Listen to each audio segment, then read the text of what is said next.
Hi, welcome to Holistically Speaking. My name is Morella Devost, and I've been your host on the show for the last few interviews, and today we have a little bit of a different show. I am a holistic nutritionist myself with a private practice, and today I'm joined by Don Bateman. We are team members here on the show, and we've been talking about detoxification, spring cleansing. Recently, since it is the spring just got started, and we thought that it would be a great idea to have a show dedicated to spring cleansing and spring detoxification.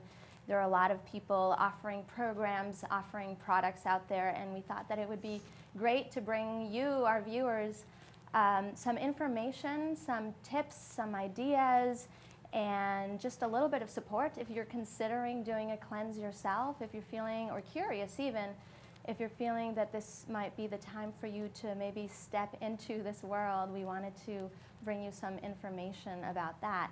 So thank you, Don, for joining me. And what Don's going to be helping us with, or what you're going to be helping me with, is voicing some of the questions that I often get. So thank you so much. Absolutely. Yeah. So do you want to jump in and ask me a question, and we'll go from there? Sure. I was curious, why would anyone want to do a detox? Generally, people aren't crazy about dieting and stuff like that. Why would anyone want to do a detox? Yeah, that is really a great question to start with. I often do hear that, like, why detox? This isn't something that I've ever heard of before, or even growing up, nobody was talking about detoxification. Why are we doing this? You know, why is it so popular now? A lot of times I get people not so much wanting to detox, but almost feeling like maybe my body needs this. So oftentimes people have a little bit more of anxiety more than feeling gung-ho about doing it. So you know, there's a little bit of hesitation sometimes. But I think the people who are being drawn to look at cleansing their bodies is because they're becoming more and more aware of what we've done to the environment around us. If you think about it, back in the day, you know, our great-grandparents or grandparents weren't living in the environment that we're living in today. You know, I was just writing a little note for myself, reminding myself that we have created an environment where we have been introducing chemicals into our environment on a consistent basis. Every year there are over 30,000 chemicals that are introduced into the household products that we used, into our furnishings, the building materials that we use, the paint products. All of these chemical substances are now in our environment in greater numbers than they ever were. So we have to look at the stuff that we're putting in our food, in our water, in our shampoo, in our deodorant and toothpaste, all of these things that are, only a fraction of them are really tested for toxicity, but the majority really aren't. And so I often tell people, yes, we're born with a liver, and we're born with kidneys and skin and a colon to remove toxins from the body, but it's only in the last century and a half that we've had this unbelievable amount of this barrage of chemicals that's really burdening our body. So we now really need to actively detoxify, whereas naturally the body would just do it on its own. Now we're just introducing so much that we need to take a break and give our body the support that it needs to just focus on cleaning the sludge out. Does that make sense? Yeah, sure. It's for anyone, not just people with health conditions or athletes. Exactly. It is for anyone. And you're right. You know, a lot of times people hear, especially the word detoxification. When I first started doing my detox program with my clients 7 years ago, and I would use the word detoxification, what most people heard was, wait, isn't detoxification something you do in rehab for substance abuse? That's what people most often thought about, you know, or very concrete health issues. It's all of us. And one of the most startling pieces of evidence around it is that recently some doctors took samples, blood samples of the umbilical cord of 15 babies. They took randomly selected 15 different babies, and they took samples of the umbilical cord blood Here in America? here in America, and they tested it for chemicals. And all 15 babies had traces of chemicals, and almost all of them had traces of over 200 different chemicals in the umbilical cord blood. So what's startling about that is if it's in the umbilical cord blood and it's being passed on to the babies, it's in every cell of our bodies. And it's everywhere. And so I was actually listening to a conference a couple of weeks ago by some doctors working on fertility, and they're saying that their hypothesis is that the heavy levels of toxicity that we're dealing with are partly responsible for some of the fertility issues that a lot of people are having. And a lot of the trouble with pregnancies and neonatal problems and even behavior problems in children and all of this that's looking like epidemics. And they're looking at, could it be toxicity? So, I think that we can be proactive and say, let's take a break and clean out our body. What are the, what would you say, have you seen any immediate results, like right after one detox, or what type of results could people be expecting from a detox? You absolutely can see results from the very first time you take. Really? Yeah. And this is how I became passionate about detoxification myself, because I was dealing with my own health issues in my 20s and early 30s and feeling really perplexed. And this is when I started taking it on my own to figure out, why is my skin always so bad? I had horrendous acne. And one of the very first things that I did, I learned about a juice cleanse. And I only did 2 days of juicing, where it was mostly juicing. I bought a juicer for that. It was the best investment I made, really simple juicer. And I had it for years and years. And I spent 2 days doing juicing and some salads. And I noticed in 2 days a dramatic difference in my skin. And so I was convinced. That completely turned me into really looking at food. What was I putting in my body? What else could I eliminate from my environment, from my food, so that I could continue helping my body cleanse? So from the very first cleanse, you will notice some improvements. Cool. Yeah, that must be a nice alternative. I see some of these commercials on acne medication, for example, and say it may cause death and suicide, or it's my like, gosh, I don't think juice would make you feel that way. No, juice isn't quite as dramatic as that. But things like juicing is just one tool. What I like to do is help people think about what are some of the basics for detoxification. What are the basic elements that you need? And I have the 5 core essentials of detoxification, and a lot of different programs will incorporate this in different ways. The first one is water, and drinking an incredible amount of water. What is that? What would you call an incredible amount of water? An incredible amount of water, this is a lot for most people, is you take your body weight and divide that in half. You divide that in 2, and that's the number of ounces of water that you would drink a day at minimum.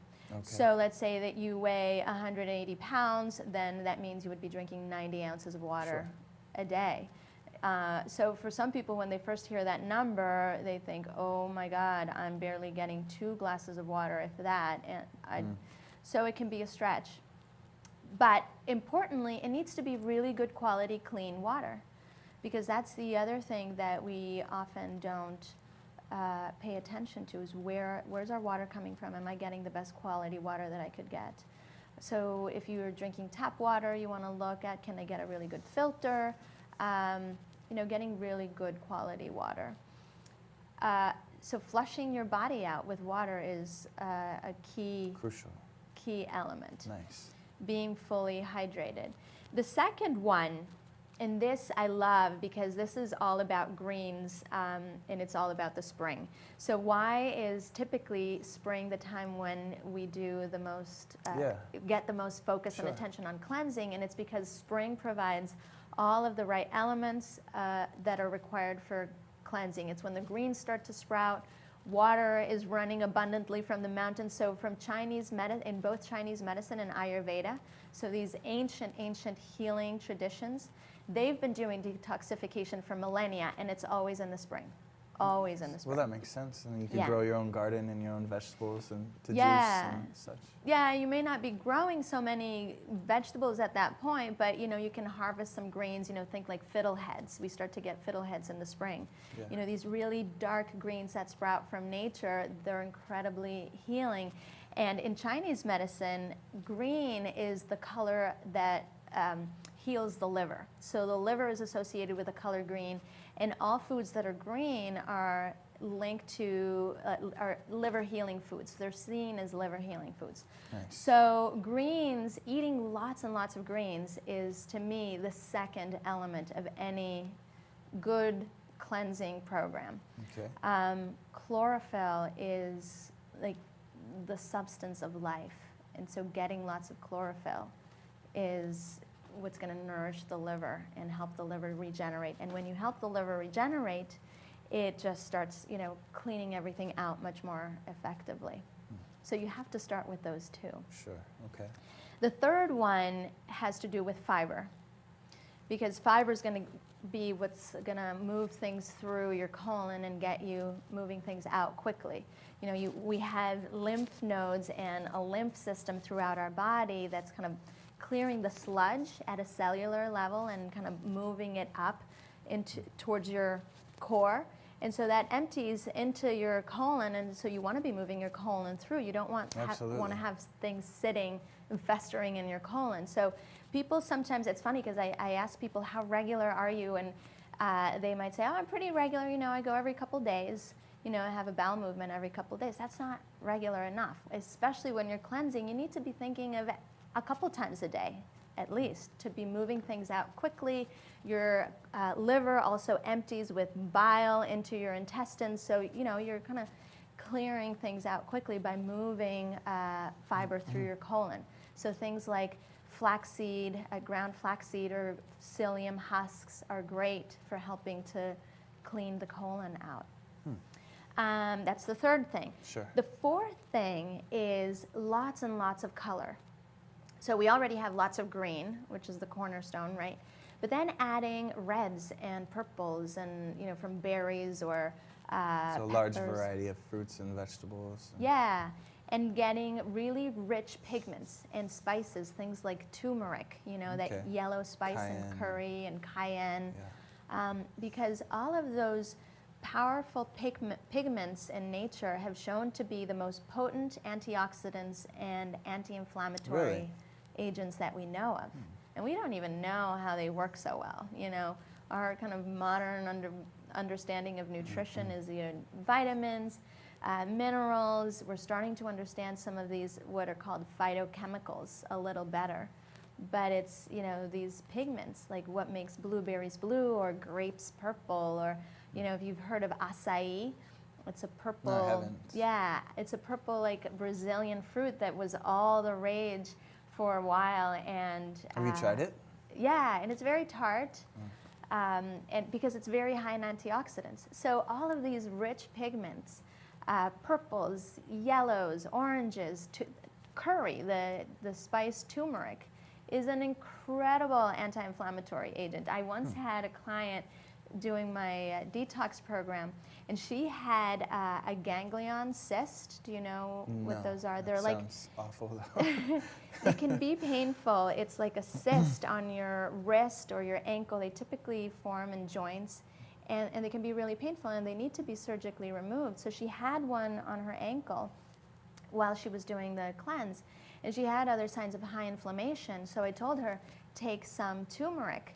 And so she was taking turmeric every single day, and she started noticing, she thought that the ganglion was going away. And after the third week, she was watching TV with her husband one night, and she looked down at her ankle, and it was totally gone. Wow. Completely gone. So she had to call to cancel her surgery.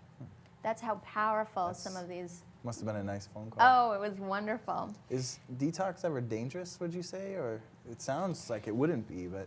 Yeah, that's a great question. It can be, absolutely. Huh. There Under what circumstances absolutely would- can be the wrong time to cleanse. You know, I actually got started creating a program quite a few years ago because I had a friend who jumped into a lemonade cleanse, from eating Big Macs one day and jumped into a lemonade cleanse. And she started feeling really, really sick. That's where all you eat is like lemon juice and cayenne pepper and right. salt or something? Yeah, maple syrup, lemon juice, and cayenne pepper. Oh, I see. And for how long did he do that? So 10 days is what they recommend. Oh, okay. Some people do longer than that. It's quite a fast. It is a significant fast, and all you're giving your body is really sugar to run on. So, and that's really not the kind of cleanse that I recommend at all. So for people who have blood sugar issues, that is absolutely the wrong fast, the wrong cleanse to do. Because then if they have a blood sugar issue, they're just feeding their body sugar, and they're making it more sugar dependent. You can make some things worse when you jump into the wrong cleanse in the wrong way. I am very cautious when women are pregnant or breastfeeding. I think the body is very wise in keeping toxins away, stored away when pregnant or breastfeeding. I think if women are looking to be pregnant, then you do a cleanse before planning to get pregnant to get your body really clean and ready as much as you can, but not to be releasing more toxins into your bloodstream as you're pregnant or breastfeeding. And people who are severely sick, they need to do, you can do a cleanse, you can always do a cleanse, but you wanna do it in a more maybe gradual, supported way, not jump into like a master cleanse. Like I said, I was just recently doing I'm just coming off of my own cleanse. And in the group that I was with, there was a couple women who were pregnant or breastfeeding, and they did great, but they were doing something that was much more modified, much more subtle. One of the women who was breastfeeding, she was actually doing great with one breast, but the other breast was not flowing so well, and she was actually having quite a bit of pain. And her baby was, colicky and all that, and she did a really gentle cleanse, and the other breast started producing really well, and she had no pain, and the baby was doing a lot better. Nice. But there are different ways. Sure. So people need to be mindful of that. Okay. Yeah, no, I was curious of the fifth element you had suggested. Yes, thank water, you. I was going to say, I have 5. Fiber and high So it was pigments. water, greens, fiber, color, and then the last one is enzymes. Eating and enzymes are something that is present in all food in its natural state, but as soon as we cook it, we start to lose the enzymes. So enzymes are massively present in fresh, raw fruit and vegetables. Incredible in fermented foods, because that's one of the things that fermentation does. It creates a really enzymatically and alive food, enzymes and live bacteria, beneficial bacteria.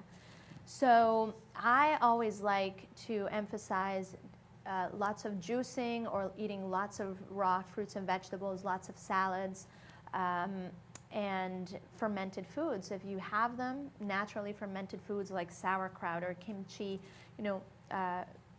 just vegetable kimchi, these natural ferments which are really great. Or taking a probiotic or an enzyme supplement can be wonderful.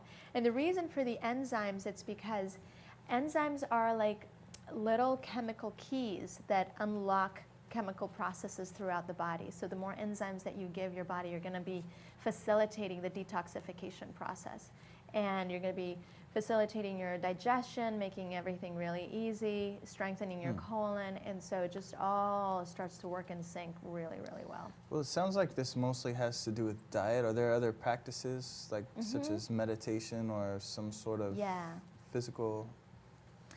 Absolutely, and that's a great point that I often stress in my programs when I'm leading a group through it, is that it's more than just the food. I think you need to start with the food because it's kind of the environment that you're fostering in your body. And if you think about it, all major religious traditions have some sort of fasting for spiritual purpose. In Catholicism you have Lent, you have Yom Kippur, and you have Ramadan. They're in major religions, and then in Ayurveda and Chinese medicine, there's also a very powerful practice of fasting for spiritual purposes. And so when you start to do a detox, if you really take the time to set an intention to kind of have a higher purpose for your cleanse, even if it's just kind of nurturing your body, but it could be about emotional health or mental health or spiritual health. And when you bring that dimension into your cleanse, it takes you that much further. It motivates you deeper. So when you add to your cleanse, as you were saying, meditation or journaling, I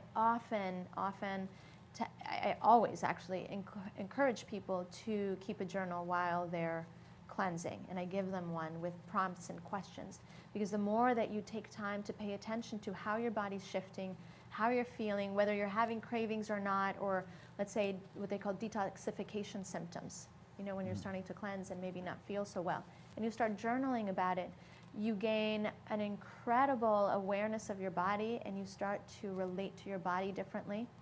And then other things too that are really important are body work, maybe getting a massage or giving yourself a massage, skin brushing, dry skin brushing when you take What is this? Skin brushing? I've never heard of skin brushing Yeah. before. So dry skin brushing is when you take a brush and it's not the thing that you're going to lather up with soap, you know, to scrub your back. You actually, before you get into the shower, you brush your whole body. It's kind of an exfoliating practice. You brush your extremities towards your core, your legs towards your core, and then your abdomen and your back, you brush them in circular motion.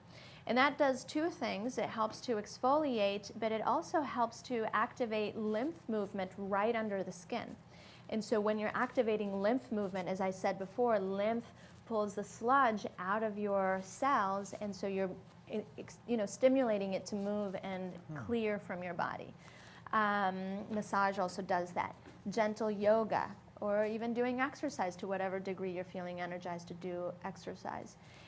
And general self-care, really cultivating good quality sleep, support in your relationships for your cleanse, creating an atmosphere that is all around supportive of healing is what you really want to do when you're thinking of detoxification. It's not just the 5 things and the food and a few other things that I also want to mention briefly. But so it's a great question. It's a great point, because it's about the mental, the spiritual, the emotional, having a spiritual intention, kind of clearing the clutter mentally, clearing the clutter physically, taking care of your body, getting rest, getting support, all of that emotionally as well.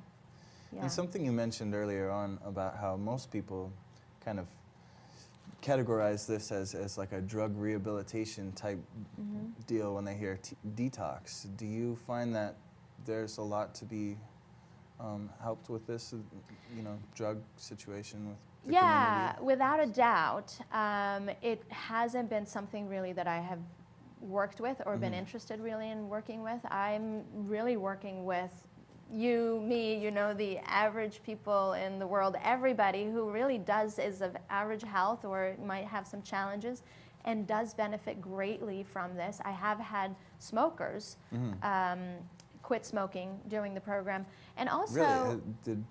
Did it seem easy for them while they were detoxing? It seemed easier? They get through it quicker. Oh, okay. Because they're just cleansing the nicotine from their body a lot more quickly. And they're not just doing that.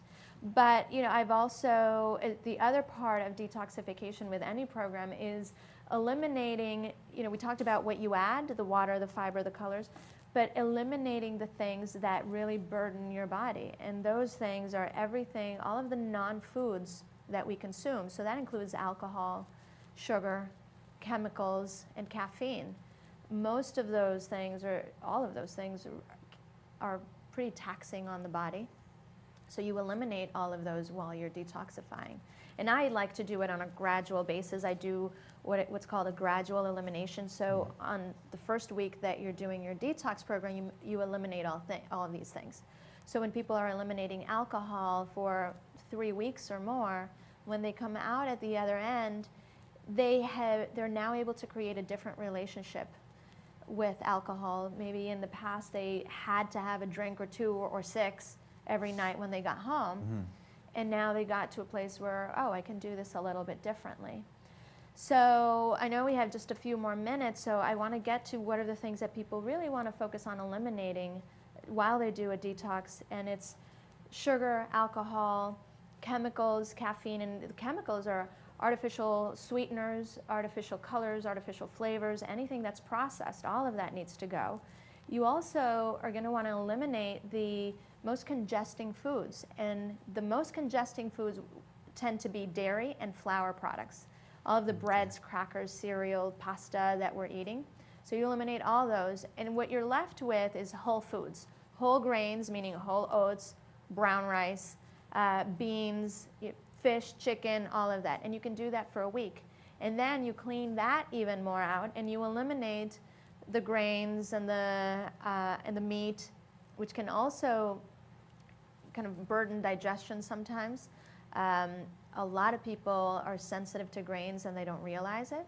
So you eliminate all of that and you go for a week or 10 days, or maybe your first time it's 3 days, like I did with my juicing cleanse, where all you do is fresh fruit and vegetables, salads, lots of juicing, and you can just do that for 2 or 3 days. And then start integrating things back in little by little, one at a time.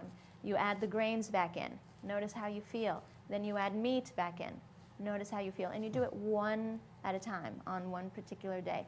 And then especially when you add dairy back in, or you add, say, bread back in, really pay attention.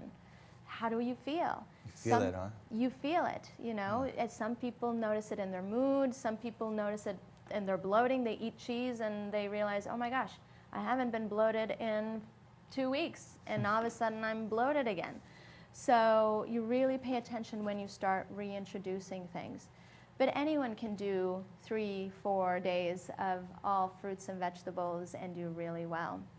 Nice. So is there any last burning question that you have before we wrap up? I don't know about a burning question, but yeah, well, I guess you kind of went over how short a period of time can be beneficial, but eating so well, it sounds like you could almost do that forever, but I'm sure there's like a time limit you'd recommend. Yeah, eating that way doesn't suit everybody. Some people do really well on a vegan diet and eat that way for life, and other people really need protein from meat. I'm one of those people. Yeah. And so... and as a nutritionist, would you think that, where would you draw the line as to healthy and unhealthy? You can't draw a line and say this is the thing that people need to be eating, because every people have different metabolisms and are going to process food differently. Okay. So, but that's all the time that we have for today, and we hope you'll be joining us next week. We have a wonderful show. We're going to have a panel of 3 wonderful practitioners who are all experts on migraines, and I think it'll be a great show. So I hope you'll join us, and thank you for joining us today.